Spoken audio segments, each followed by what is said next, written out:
सम्पूर्णमा नमस्कार। म दिनेश थुलुङ। आज मिति 2082 साल चैत्र महिनाको 30 गते,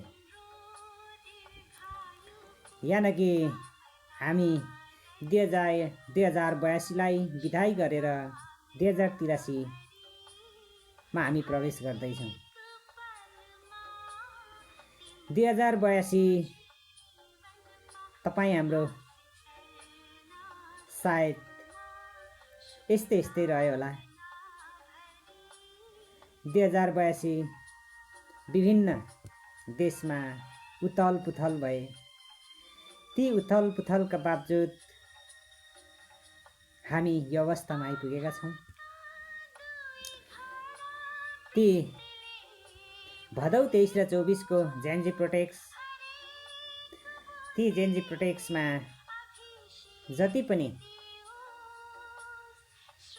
जेन्जी भाइ बहिनीहरूले आफ्नो देशका लागि, देश परिवर्तनका लागि आफ्नो ज्यानको आहुति दिनुभयो, ज्यानको बलिदानी दिनुभयो, ती भाइ बहिनीहरूप्रति श्रद्धा सुमन व्यक्त गर्दै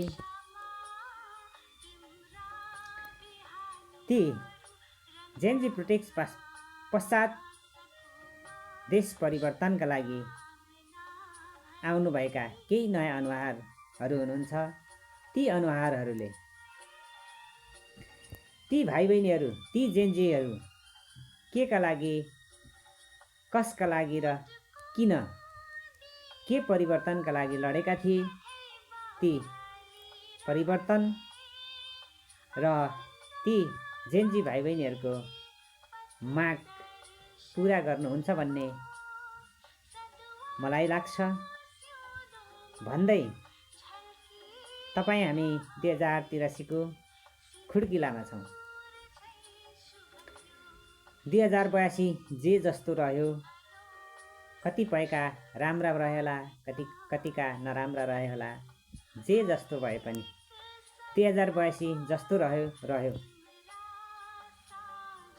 2083 तपाईँ हामी जो जहाँ छौँ, स्वदेश तथा विदेशमा जहाँ रहे पनि